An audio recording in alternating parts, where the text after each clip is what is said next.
still on the stimulus money, but why is it then that some of this money, or a lot of this money, is being put into programs, in my opinion, that is not really a necessity?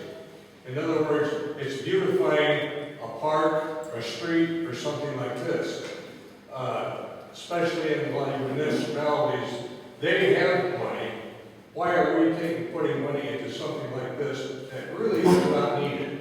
Yeah, I mean, it should have been spent on things that are necessities like our roads and stuff, and some of it is spent on our roads, but not in a timely fashion. I would have been more in favor of doing block grants where you say, or you can't use it to plug your budget deficits like Jennifer Granholm did. You have to use it for work projects that actually put people to work, but other than that, use it as you see fit on the local level that's most appropriate. Unfortunately, what we did in Michigan, it seems like, is we just plugged our budget gaps with it and kicked the can down the road for the next legislative session to deal with our budget this year coming up, and we're not going to have that stimulus money this year. So we're going to have to make a lot of tough choices now because of it.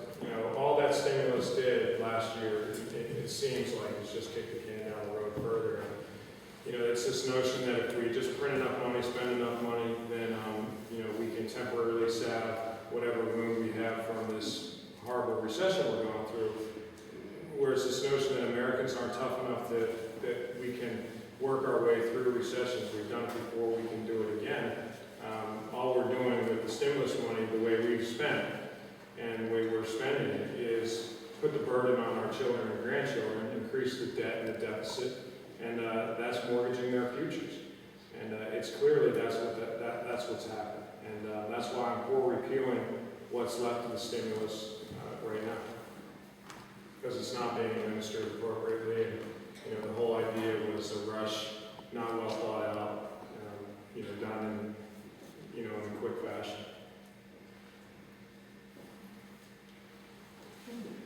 Was it constitutional? Stimulus package or constitutional law? Was it? Congress has the authority to appropriate funds. It's clear in the Constitution that the House does that. That's one of the things that they do, and for the general welfare. And so you'd have to have a pretty. I think it probably was constitutional, but the beauty of the Constitution and the beauty of our system as a whole is when people start doing what Mark Schauer's doing as far as spending our money without thinking it's free money and not being a good steward of that money, then you have an election to kick them out. So you have the ability to hold people accountable. And so when I was talking about the crisis of consent recently, this whole Tea Party movement that people talk about and some people like to demonize.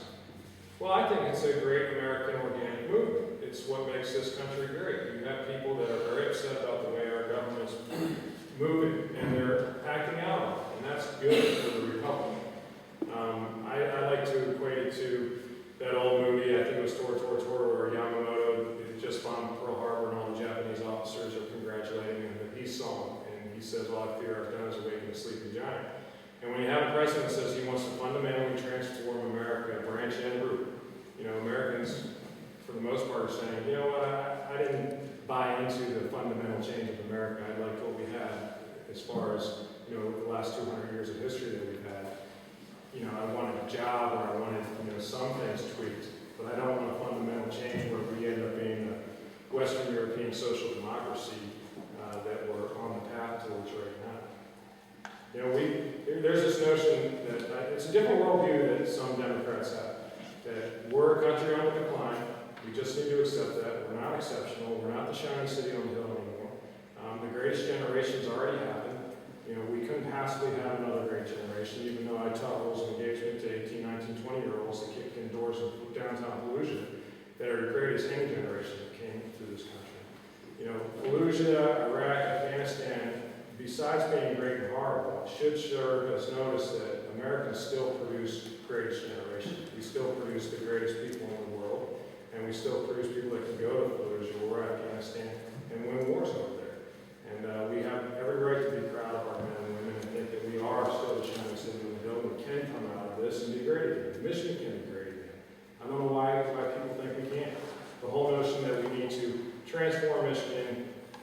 generating jobs and hope that everybody, we can do all the above. We can be an industrial state, manufacturing state, farming state, an innovative state. Why can't we do it all?